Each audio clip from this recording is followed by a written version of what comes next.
First part of class, I want to do a review from the last class.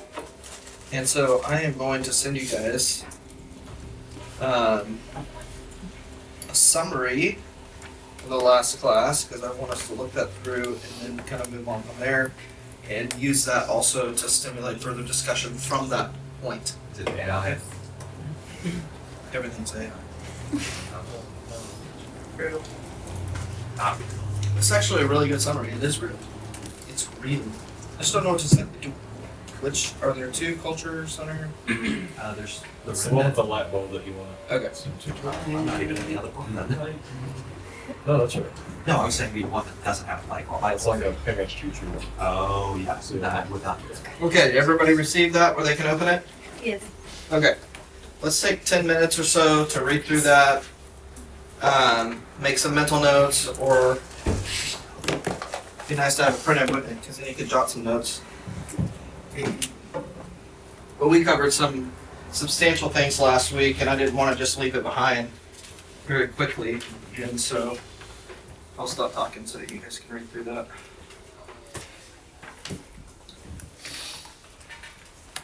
The facilitator.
Okay. Now that you've had a chance to review that a bit, you guys go ahead. What's lingering on your mind?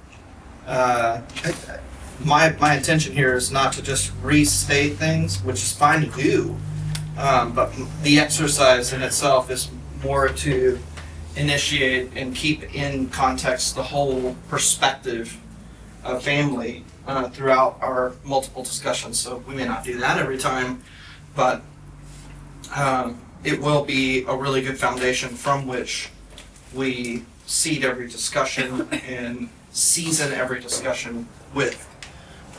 So anything in particular standing out to you guys?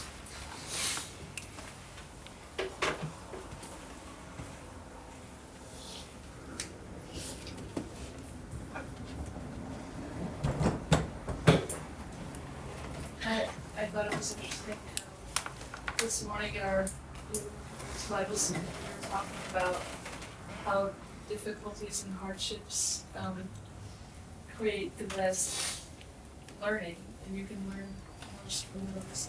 It's funny how it's Yeah. Yep, challenges in life certainly provide they are unique provisions to enable us to learn. That's very seldomly the perspective that people have. People typically view hardships only in relationship to themselves, and most likely the fact of the matter, or the fact that they would like for it to be different than it is. So many times you can endure a hardship in that way, but you may not grow from it. It may not change you.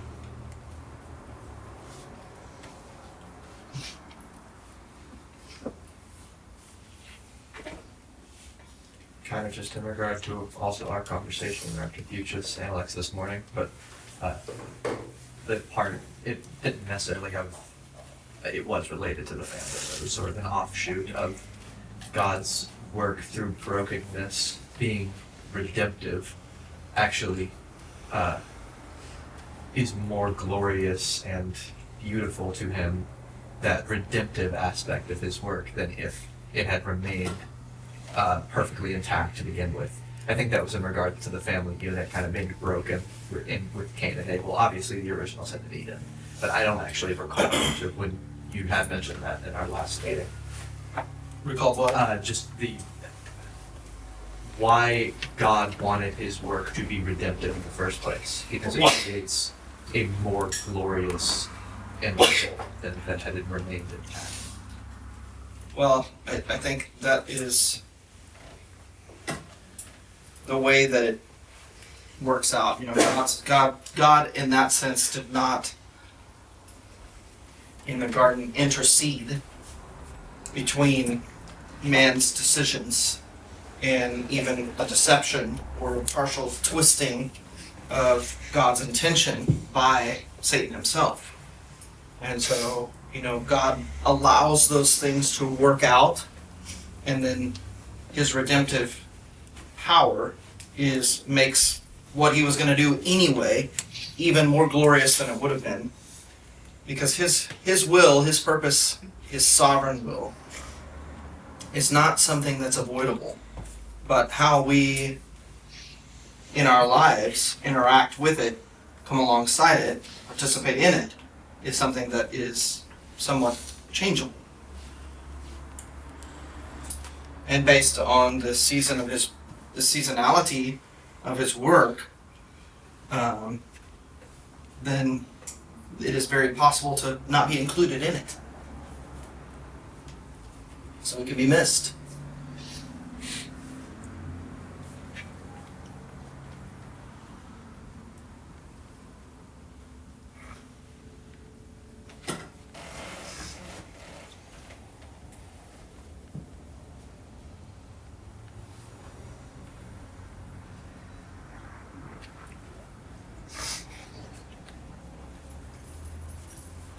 Any other thoughts? I'm curious. This is a point of indifference for me, and you can express or not. You guys are being quiet. So, are the subject matters that we speak of? I know for some they do carry on, but are these important matters that you think about outside of when we're meeting together at the Culture Center? You know, and if so, maybe share how you think about those things. You know, in what context? Is it brings curiosity to you? I wouldn't expect that you just hear something and then you either know or decide exactly how your life is going to go as it pertains to various types of relationships, keeping in mind that family is not singularly defined as biological connection and reproduction. You know, God obviously had something in mind that is beyond that. In fact, there's a very intriguing insight into language that brings up certain quandaries in the existence of man and mankind as a whole, in that the language actually states that God created, for instance, that God created Adam, both male and female. And so there was some potential for man to be able to be procreative in himself. We don't need to look to nature to figure out this odd, you know, bisexual being in that sense. We need to understand that there was a spiritual nature to reproduction that was then cast aside at that point. So this is an important context for us, not necessarily a very specific important point, but it's very evident later on in the revelation that God gave to the apostles, that the division or the differentiation, let me put it that way, although it did become somewhat of a different division, the differentiation between male and female was something that was not relative or related directly to or in defining sonship in God's house, or what it means to be offspring of God. And so again, we see something that God used He used it and then uses it as not just a shadow, but an earthly form of a spiritual reality in representation to mean something beyond just the earthly structure itself, that being the relationship between man and woman or marriage. Okay? So, a lot of this discussion is not necessarily that you come to some conclusive understanding of these things, but so that we understand from a spiritual standpoint, our life's goals and pursuits do not find their endings in the fulfillments of these particular earthly relationships, whether that be husband and wife or even parent and child. So Jesus challenged those things, remember. He challenged those very relationships and said, well, who really are these people? And so he's challenging a culture way. So, as we discussed last week, the majority of history and even current intact cultures of mankind across the world still view the family unit as the primary emphasis of human relationship. And so that is one thing that no one would touch with culture. You know, we have, again, this iteration of lascivious ridiculousness that's going on in the West, but the roots of relationships have always been in family.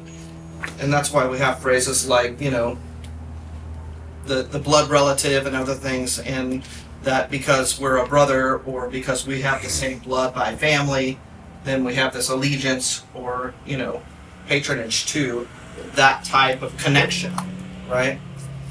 But Jesus challenges the very core of human culture, globally, historically, looking in the past and the future, the very thing that seems to be the foundation of it. And he doesn't take it away.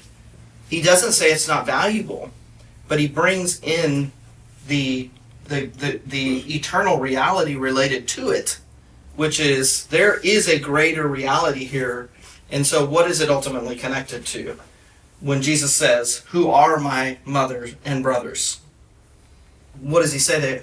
How does he define who those are? Those who do the will of his Father. Yeah, those who do the will of his Father. So it is inherently understood there that you would need to know God's will in order to know who your family is. And how can we go God's will unless his will is revealed to us? So that kind of is an echo of some of the things that Paul says when he's talking about truth and the kingdom and saying, well, who can know the good news if it's not told? And how can anybody be told if someone's not sent? And how can someone be sent if they're not called? So this is all going back to a certain kind of relationship with God, and then the purpose of those things, which actually connects to man's existence maybe more than we think, because God wanted to make himself known to all creation, the angels included, and he chose to do it. Man was his chosen vessel. Man was his set apart one, was his one that was called and set apart and purposed to fulfill this end of God to be known. And then ultimately also to have fellowship. Something else we discussed last week. So, as I was saying a few minutes ago, my intention in talking about this and having this kind of discussion is to loosen in your mind this stronghold, this cultural stronghold of what you think and what culture has taught you. The cultures of man have taught you that family is. And those things are typically wrapped up in sentimentality and soulish fulfillment, but not in eternal purpose and view. So all the sentimental things, those are the, I will love you forever and I'm committed to you. And I'm not just talking about romantically, I'm talking about the same kind of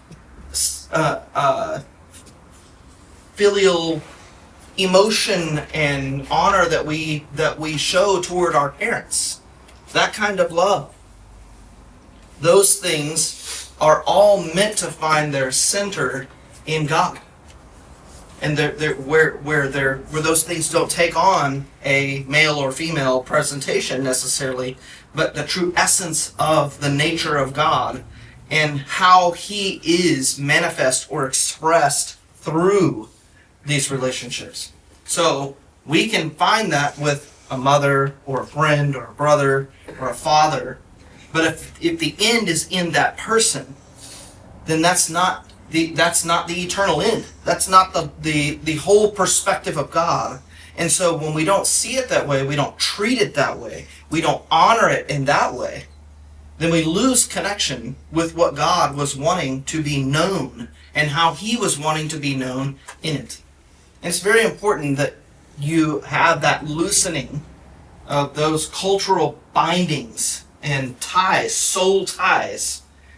Otherwise, you will initiate and pursue and look for every relationship that you have in life to meet ends that go beyond your setting. Does that make sense? So you want to end in this, I'm finally a parent, I'm finally a mother, I'm finally a father, I'm finally a husband, I'm finally a wife, I'm finally a best friend. And you sew everything up in your life with this imagination of the way that that's going to fulfill you. Only to find that's like not so far separated from thinking that if you won the lottery and had hundreds of millions of dollars and you could do whatever you want, whenever you want, wherever you want, however you want, to whatever extent that you want, that would provide you happiness. It's the same misleading, but it's been shadowed and veiled by the stronghold of our culture. And I am not undermining those relationships. I just think we need to have the right foundation from which to view them. And we don't. So the foundation has to change. It has to change inside you. And discussions alone cannot change that foundation. But sometimes challenging ways of thinking about them that are seasoned fully with truth, which I'm giving to you, can begin to saturate and loosen some of those bonds that are in you. That those are the things that you don't think about. They're the things that you naturally presume because that's what culture has presented to you. And that's why Jesus was hard to receive. Because he was counter-culture. And he wasn't trying to just be different in every way. He was coming to reveal what God really was intending to do with man as sons. And what those sons would represent by way of his heart. So with this foundation relayed in us, then how do we perceive, first of all? Think about relationships in general. Any relationship. Not just future potentials. Marriage, family, etc. On that foundation, how should you build relationships with anyone? So, back to our discussions about relationships. In the different spheres or realms of relationship that we have. Well, those are very important decisions for you to make. And the decision that you're making is not, should I be in a relationship with this person at this point in my life, so much as, how do I view relationships to begin with? Am I applying that wisdom to every relationship that I have? So wisdom then becomes the lens through which, this particular wisdom becomes the lens from which we view relationships. And we can say, well, I don't have this kind of relationship with that person. And I may not choose to pursue that and develop it and devote my time and energy to that relationship because that's not something that is developing in this way or that God hasn't shown me will develop in that way. Whereas here, this is going to be an important investment in my life because God has already shown me his hand of approval in developing this for his purposes. So his purposes are the end, not our goals and achievements in a relationship. Jay? Oh, kind of just a question in that aspect. Mhm. Not necessarily family related, but Sure. relationship related. Mhm. I guess I can just use names. With Corbin, I have like a nice Monday evening with him where it's just the two of us, Mhm. and so a lot of times I'm able to chat with him and things like that. And he, to me, has shown a lot of interest in, at the very least, hanging out with people like with our young people group, Mhm. right? And I think you had mentioned that you had even once sent out an invite for him to attend our young people's meeting. Is that right? But anyways, for whatever reason, he hasn't shown much initiative in the front with when Noah had invited him. Mhm. But he is kind of always like asking me, like, is there an opportunity for that sort of thing? And so I don't know. I just remember when I was in his position, it was kind of on me to do a lot of the reaching out in that way. And I remember doing that very intentionally, so with talking with you about attending Tuesdays and things like that. And so I guess I would be curious in a situation like that, the level of reciprocation I'd give him with that. Like, where do I start trying to make a way for him, or do I try to wait for him to come out of his shell a little more? Yeah, I don't think it has to be directly relegated to our community activity or meetings, or even things that you guys have, what you've initiated with the young people too, because those things don't define the relationships. I don't disagree. The way that you do relationships defines your relationships. So probably better conversation to have with him is not, do you want to participate in this? Do you want to go here? Do you want to be here with us? This, and do it in that way. But talk about how relationships are built. Share the wisdom of relationships with someone. And then, this is how we build relationships. It defines who we are as a people. And then that can go back to the truth that we're sharing now about how God views relationships. Because the line of questioning may be, well, this is how you do it. But the real question is, why do you do it that way? Well, there's a reason why. Because this is the purpose of our existence. See, none of those things end in. We have this very interesting thing within most of us because of the evangelical kind of mindset of invitation, open door, proselytization, missionary work and things like that. Now, I'm not throwing those things under the bus completely, but they have washed over certain very important elements of developing relationship and entrustment with people. You guys have a certain level of entrustment and relationship with this particular young man, and some in better ways than others, but not to the extent where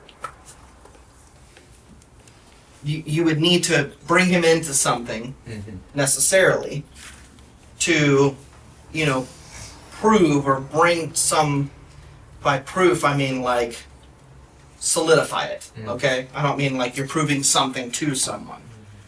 But that's not where the solidification is going to be. The solidification is going to be in a desire to find the real essence of why you do what you do. Well, and I think that he actually already notices that difference, because a mutual friend of both of ours had actually invited him out to a youth group, sort of like Worship Wednesday nights they have.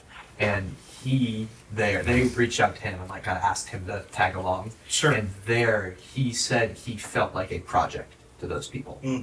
And I was like, yeah, I can see that. That's a very religious way.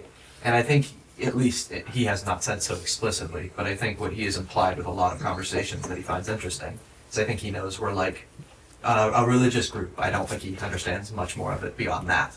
But he has found it interesting that there's not that same urging to tag along sort of ordeal. And I think that makes him a little curious. Yeah. What I have found in more cases than not is that people are very interested in doing things together. They're not very interested in building relationships. and really understanding and getting to know one another. And you do not need a venue to do that, folks. I guess my question with that, like, I did not really have substantial relationships with most of the people in this room Mm-hmm. until I had already been coming here for a couple months, Mm. and I started to actually get to know the Lord a little more. Mm. And then that is what kind of actually allowed me to like connect better with people like Benji and people like Noah, right? Whereas like I don't know what that next step looks like for someone like him because I don't have that mutual ground with him. You know what I mean? Yeah. And so I feel like where I am with Corbin right now, Sure. I've kind of reached the max I can go without him having some sort of connection to me in that way. Do you know what I mean? Well, and that may then, and this is where you kind of have to be, you would need to be sensitive to the revealed purpose of God in a given relationship. Mm-hmm. Is it time to say, you know, Corbin, do you know the Lord? I would not. You know, I would not do that. what's your thought? What not thought, but what's your experience here? I Do think, you know Him? Have you experienced God? correct me if I'm wrong. I think Isaac and Naomi had more conversations along the lines with that with Corbin. Have you? Ish. Yeah. Isaac. Yeah. Could you speak to that? Anything you'd like to add in that regard? Like in regards to how Corbin had like thought about such things? Because I think he had, from what you told me that one time, that he like viewed it as he would be willing to give it a shot because he thinks it's the right thing to do or something along those lines, right? Yeah. And he still has a very, I guess, worldly or even religious perception of God. I mean, the same thing that we kind of came out of in just the churchy way. And that's what he told me, is like, yeah, this God thing is probably good for my life, you know? If all of you are saying it's good and you guys have had such a great impact on my life, then I feel like I owe it to you guys to give it a shot. Well, and that's, you know, there are many other conversations Yeah. that can be afforded from those types of statements. What he's expressing, you know, this God thing. Well, what's the harm then to say, what do you mean by that? You're referring something on me. You're saying I do this God thing, Mhm. but out of curious, it's not an argument. I'm just curious. What do you think that is? Open that up. Oh, it's this. You go to church and you do things. Oh, yeah. I mean, that's not really what it is. You know. So then you move. What you're moving toward is not things to do. You're moving toward a person. But it would not be overstepping for me to pose that question to him. Not at all. He brought it up. Yeah, that's. He said, "This God thing would be good for me." What do you mean by that? It was mostly in regards to like I have been kind of waiting for him to kind of come to me in those sort of scenarios because I'm not trying to like seek him out or like force him into a conversation or something like that. Yeah. I just last night I happened to close with him and we were pretty much silent the whole time. Yeah. 'Cause I think it's kind of just how he is. He's a more timid guy. Unless you strike up a conversation with him, he's not really going to do it to you. But in my mind, I was kind of thinking like, I love having conversations with him, and I actually do like to pick his brain about such things. But I don't want to misrepresent something here by being too pushy. Do you know what I mean? Well, the pushy is here's Jaden. You will know you're pushy if your end dot is, I'm going to try to get Corbin involved with us. Yeah. Then that's not a good pursuit. Agreed. If the end dot is, I want to understand this person better, then that's not a bad pursuit. We come to know someone's heart and mind. Okay, good. So, you know, when there's a silence like that, guys, I hope that you guys are not checking out of this conversation, because this isn't about Corbin. This is about any curiosity that you have in relationship to other people. Because I know that there is a thought in your mind like, man, how does this stuff relate to anybody that we know in the world? To other people who go to church and are Christians, to people that don't follow the Lord. Like, how does this work? And the point is not to try to get people in. I mean, ideally we would love for more people to know God and to walk with God. And that's is something that is appropriate for anyone who knows God, no matter what their experience in Christianity is. So in a scenario like that, it's quiet. You don't have to start with a, have you talked with the Lord lately? Like kind of conversation. But you want to find out, because if your goal is to know this person and through a relationship to know one another, well, there's a point where that may divide itself. Like, oh, this can only go this far. That's okay. But maybe, hey, Corbin, what's been on your heart lately? Okay. What you been thinking about? Find out where their mind is. Okay. What do they dwell on? When you daydream, what do you think about? So, and again, the end dot of the conversation is not, let me tell you something. Let me show you something. Let me take you somewhere. It's just, I didn't know that about you. And what that will, if they are susceptible to relationship, well, they're going to reciprocate that. They're going to want to know something about you. They're going to want to learn something from you. And that's without you going to the person and being like, okay, Haley, we're sitting down. I want to learn something about you, and I want you to learn something about me. So you go first, right? Like, no, relationships are organic. They're natural. You're in the work setting. You're there. You've got time to discuss. Well, what's on your heart? What do you think about? And we don't have to. So that goes immediately beyond. Well, it's pretty cold today. How about that? How about the weather? How about the whatever the least, whatever it is.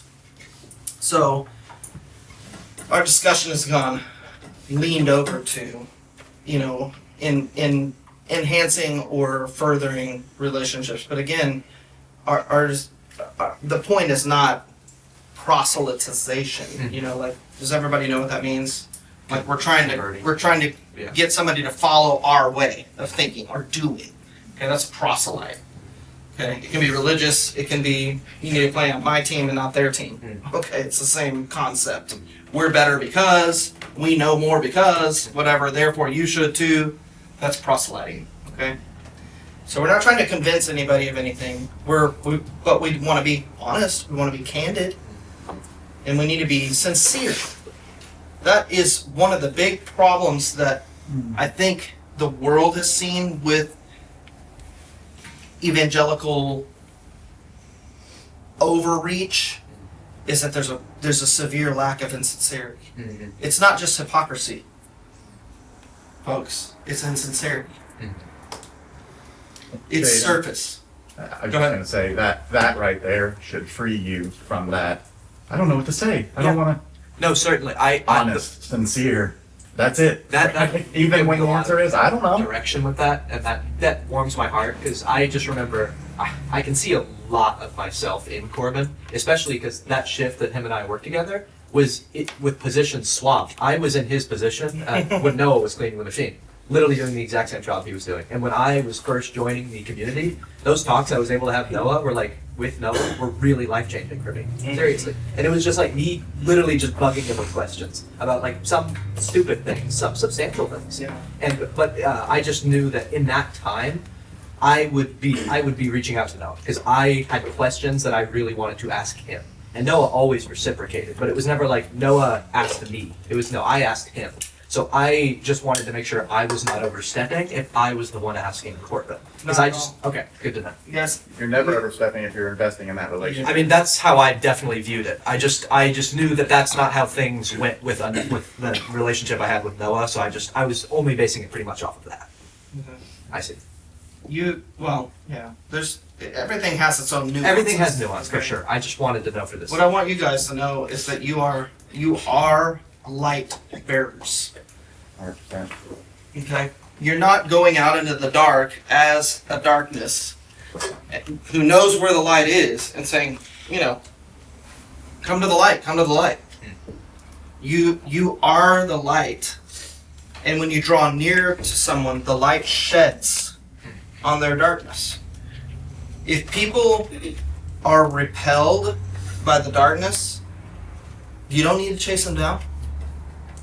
Darkness flees from light. But if there is in someone a desire to see, to know, in sincerity and truth, then when the light draws near, well, they're going to be like, wait a minute, I see something I haven't seen before. So there's no fear to draw near to somebody in that way. But see, your intention is in your identity, not in what you want something to be. Well, I want this guy to come to my deal. I want this person to be my spouse. I want that person to be my friend. No. Those are bad ulterior motives. Those are soulishly based, personally, individually based motives. God is light. His light is in you. You bear the light of God. Where you go, He is. Amen.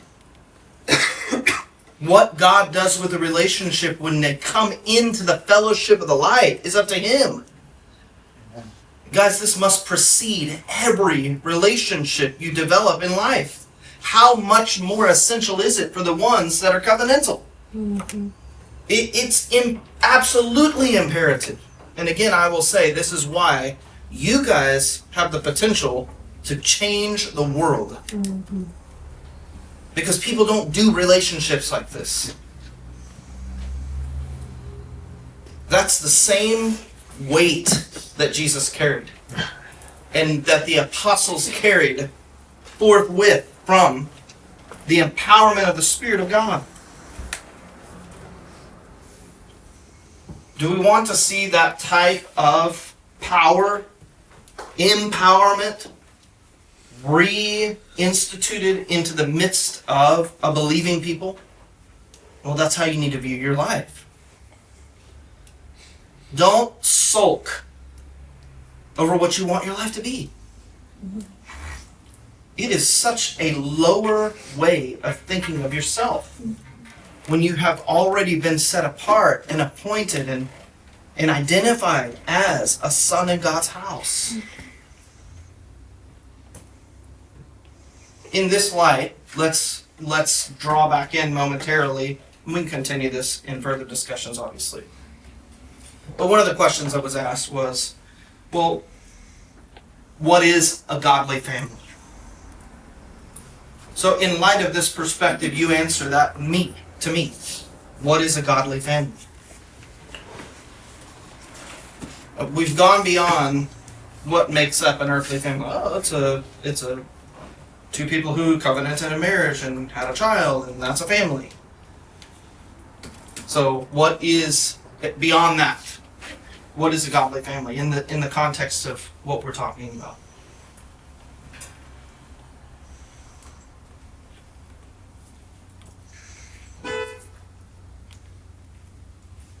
He knows the answer. Sorry. Is it one that's ordained by the Father? Okay. Now, you maybe help me understand if this is what you're thinking. That God put these people together. Yes, that's what I meant. Okay. Then no.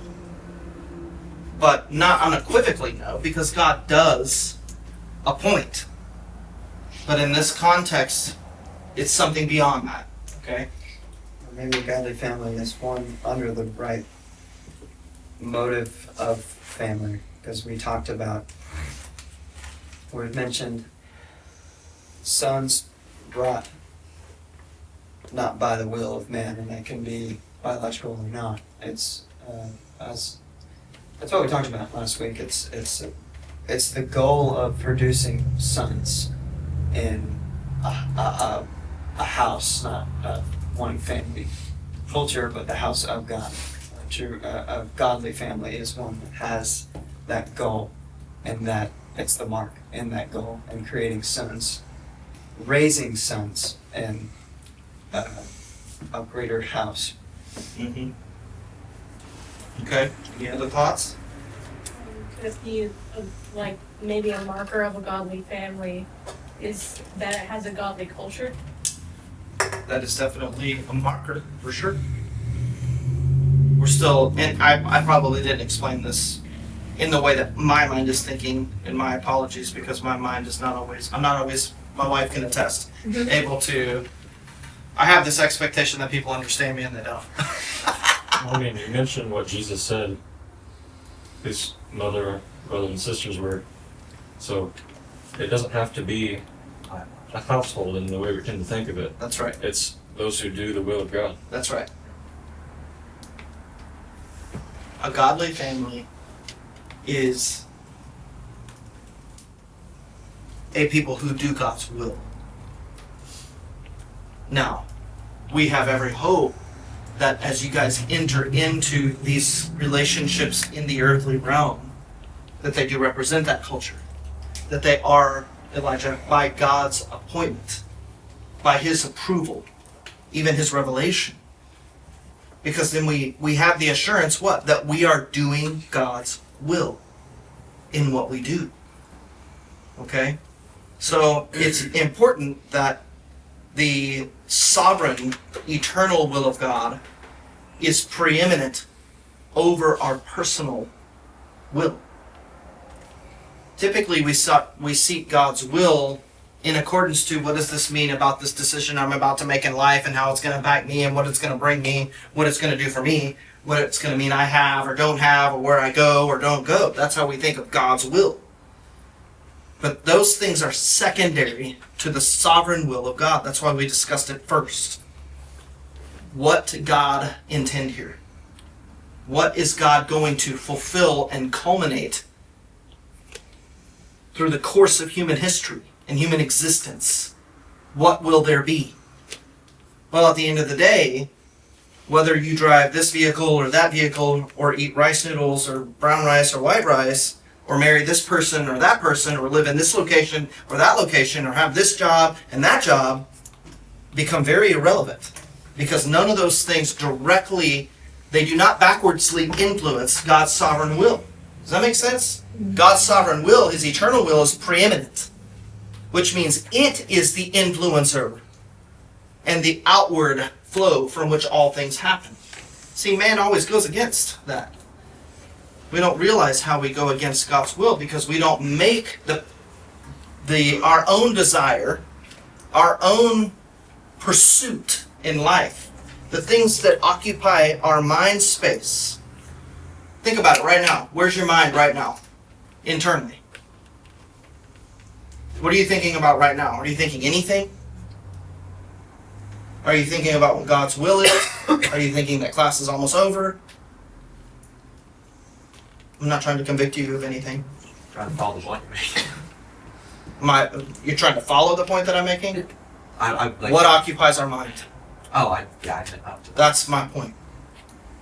What was occupying your mind in this moment?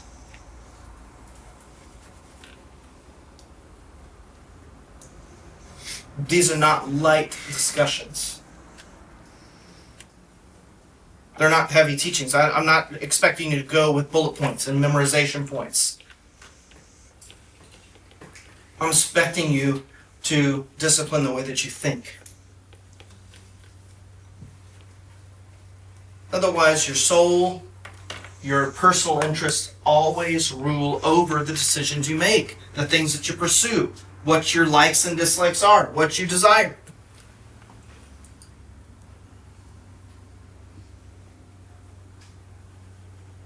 We put it off for another day. We think it's a future event. And you don't realize that the way you live now, the way you think now, what you desire now, where you spend your time now, what your gaze is fixed on now, your eyeballs, what your ears hear, have a very influential impact on the decision you're going to make in the future. Right now, this moment. Those are very consequential. Each one of you here are in an extremely consequential period of your life. Every season of life. And every decision has its own consequence and bearing. But you guys, all of you, are still under the roof of your parents. You have a grace there. There's a covering over your life. And the decisions that you're making right now will lead to those that are made outside of that covering. And you will bear that consequence. Right now it's a bit shared. And that's why we want to make every effort to give you the greatest enablement that you can when looking forward in life. But the point is, it's how you do things now. It's how you think now. It's your ability and capacity to discipline your mind and your heart and your desires now. Those are the right habits, spiritual habits to develop.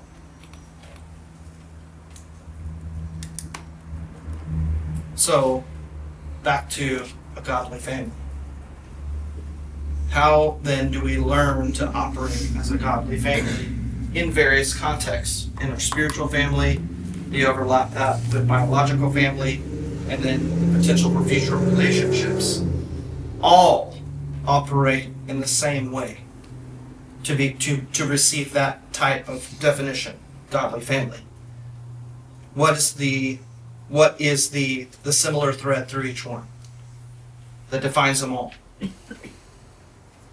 Whether it is a godly family in the biological sense or in the spiritual sense, and where there is those meshed over, what is the similar thread?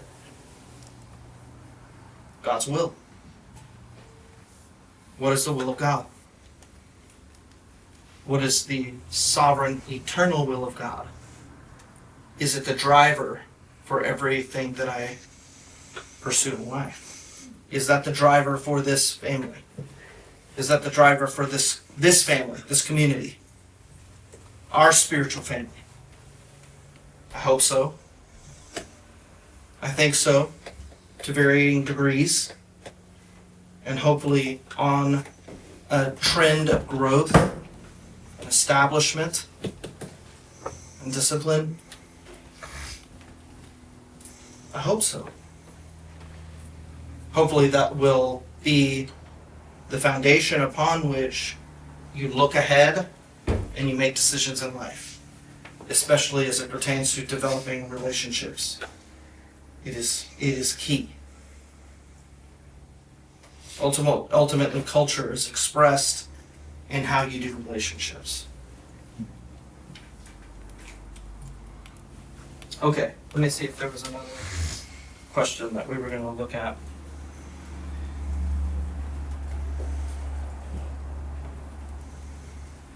I think last week we touched a bit on the question, what does God intend family to look like?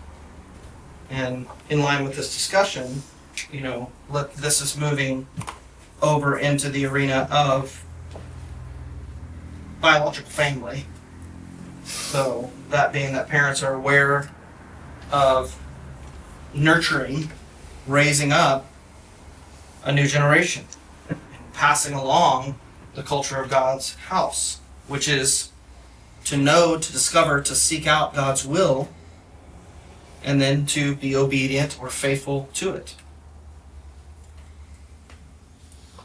So that is, in its essence, the operation of doing that is a reflection of heavenly order, that which proceeds from the mind or the throne of God. So, one other question that we had mentioned, and we will finish with this one today, and I want to hear your feedback. In what ways do culture and time alter or have an impact on family relationships? Some are really obvious, some are more nuanced. Guess I like that word. In what ways do culture and time alter or have an impact on family relationships?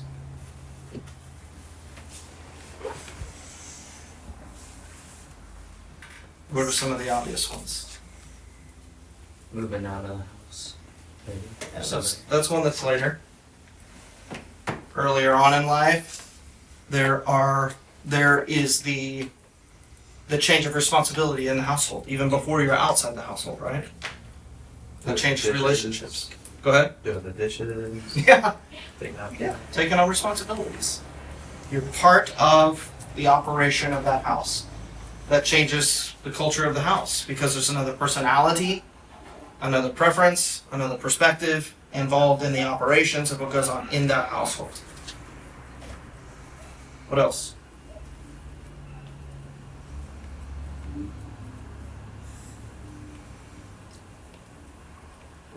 The culture, and it's difficult to like compare culture and then family dynamics because it feels like you're saying the same thing twice, but not really. It's like understand the difference a bit.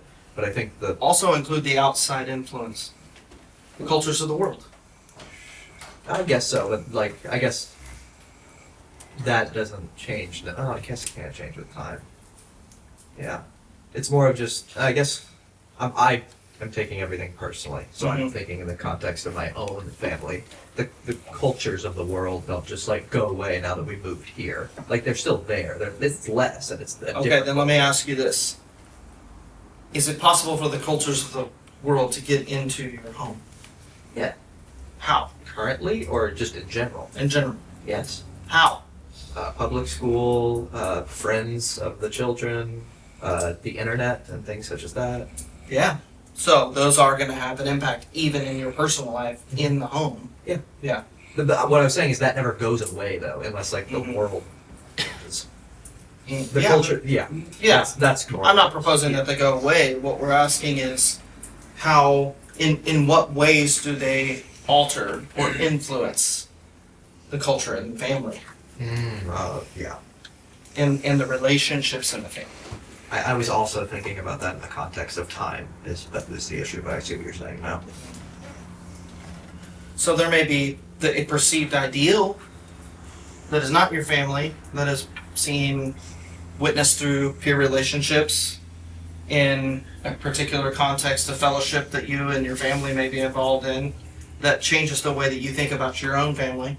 Those things can obviously be seen or experienced to some extent on the internet, social media, movies, etc., things like that have been, this is this ideal, right? This is the way things should be. Will those have an impact on the way that we try to have those things happen in our own midst, that can have an impact on the relationship, right? These are questions that you guys asked. So I'm fielding some of those. So, parents, if you guys have any input there, you're welcome to share it.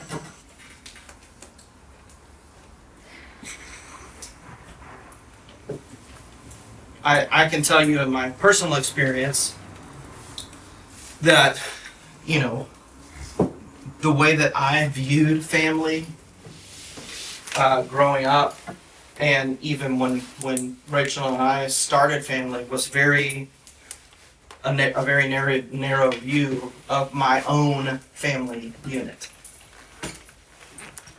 And yes, there was a general understanding of, God's will for man to be saved from sin, but not necessarily. So then a godly family, in my perspective, and this therefore defined the relationships, the context of the relationships in my family unit.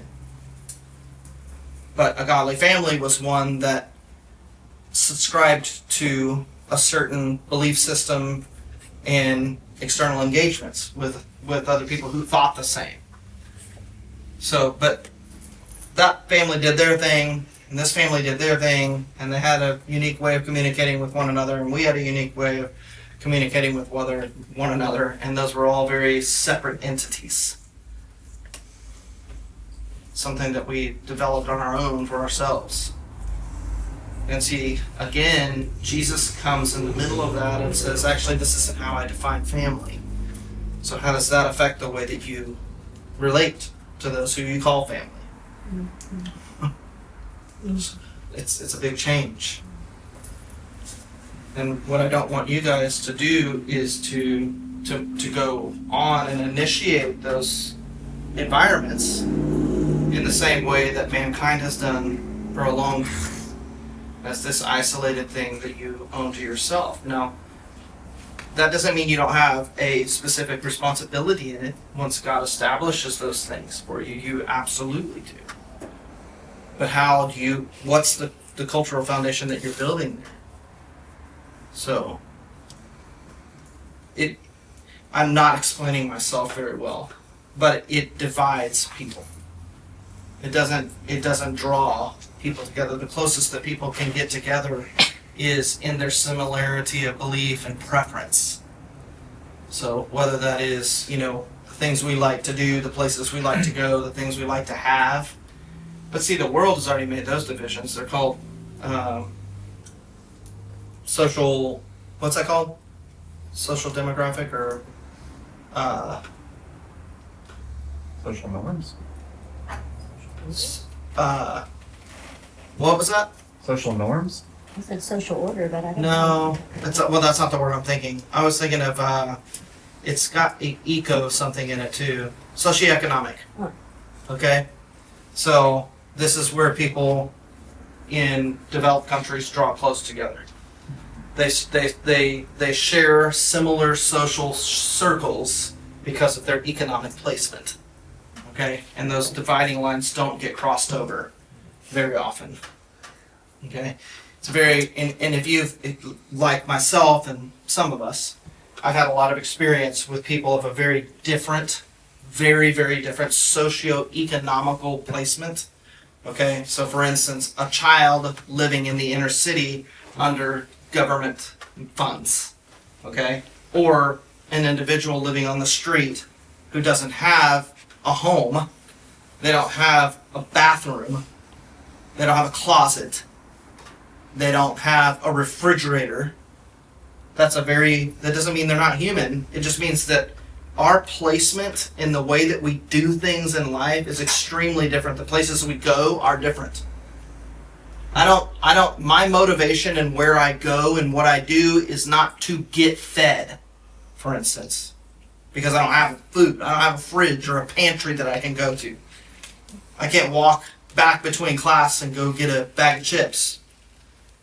Snack on something freely. I don't have the privilege of walking back to a restaurant. I have to go find some place that is open to everybody or exploit something that's not meant to be. That's a very different socio-economical standard. But see, that's typically the way that people place themselves. Okay? This is where the poor people go to eat. This is where the poor people go to play. This is where the people who have do things. Okay? Where do the poor people go to play? Public parks. Okay? Where do the rich people go to play? Country clubs. Golf clubs. Gyms. Whatever else.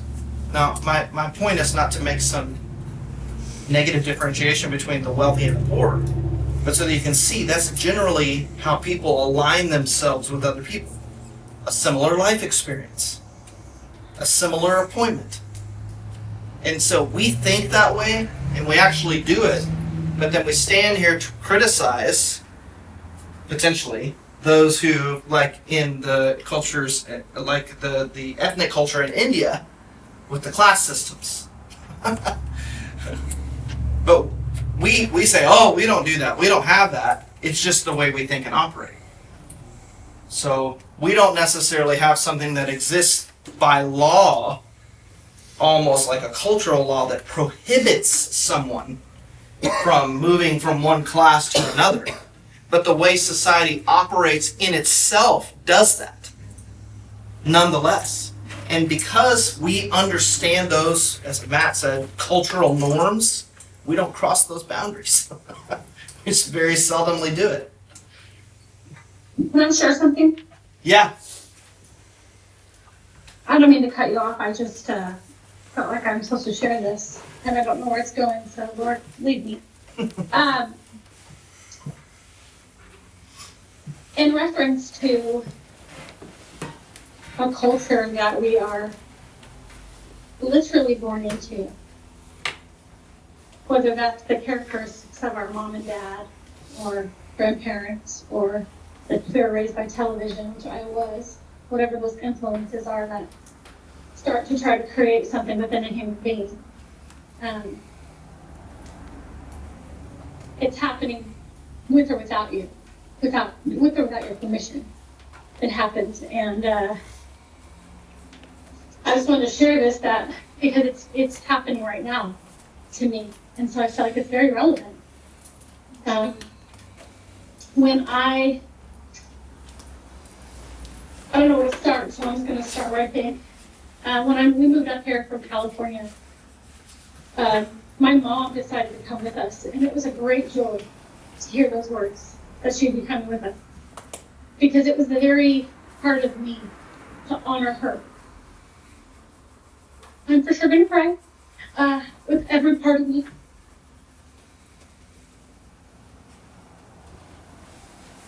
To the point where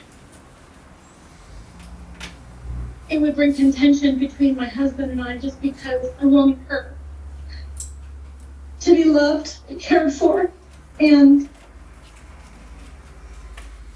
I want so much for her. And this entire time that she's been here, that's the ends that I was going to. I mean, I would fantasize about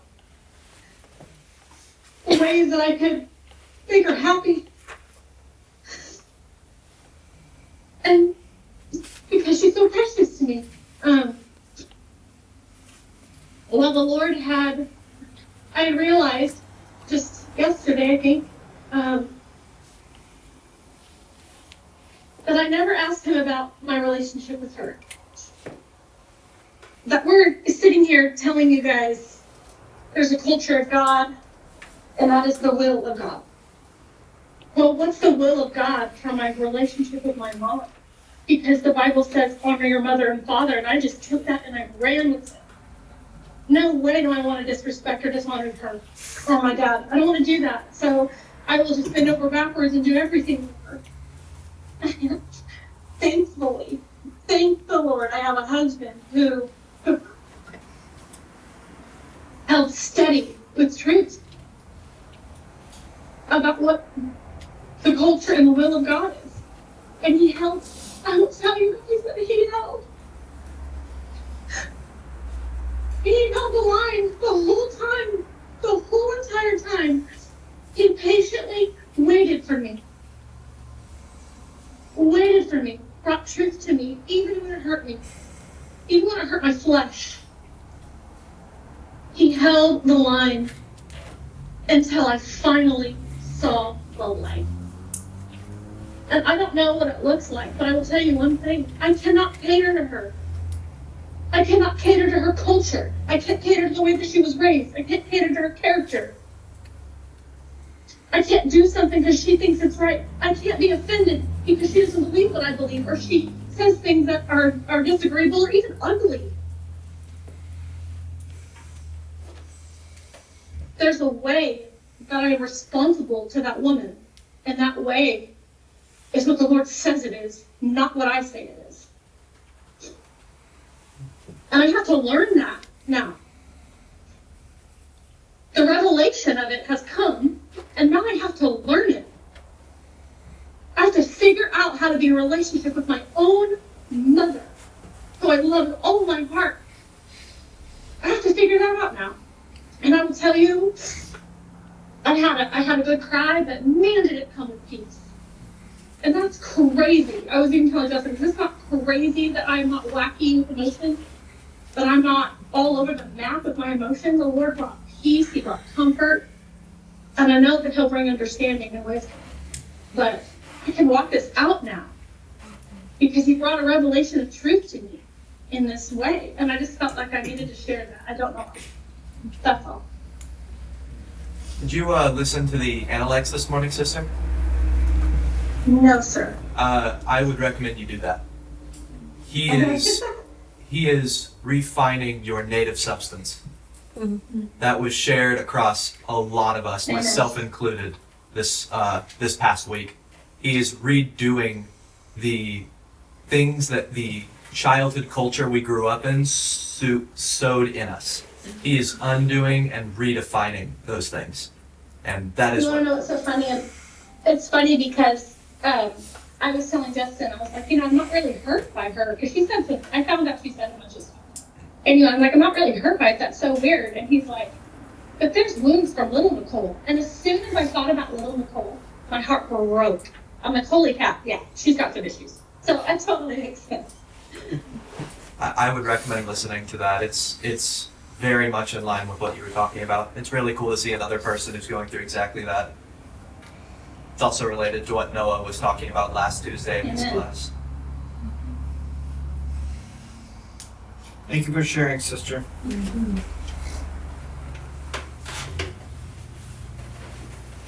Well, let's close up today. We'll continue our discussions on another week. Emma, will you pray where everybody can hear you? Close us out.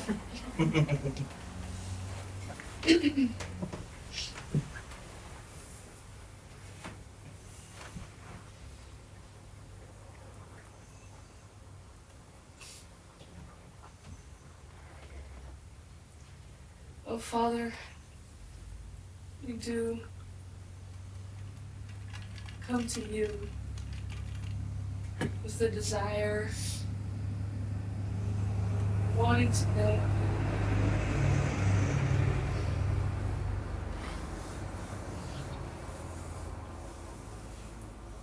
I pray that light in us will never go out. And that our desire to know you would grow greater every day.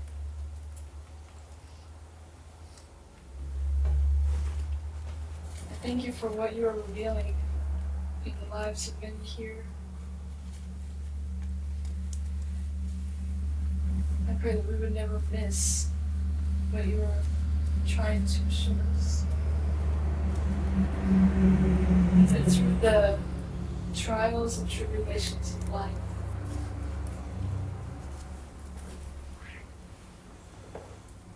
we would remember you. And we would know that everything you do is for a purpose greater than we know.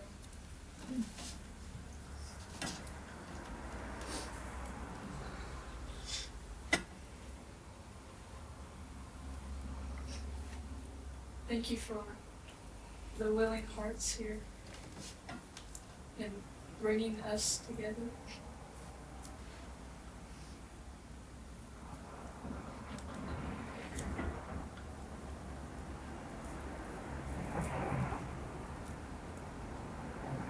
I'm just so joyful, Lord.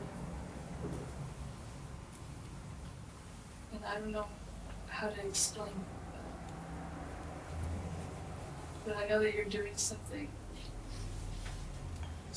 really good.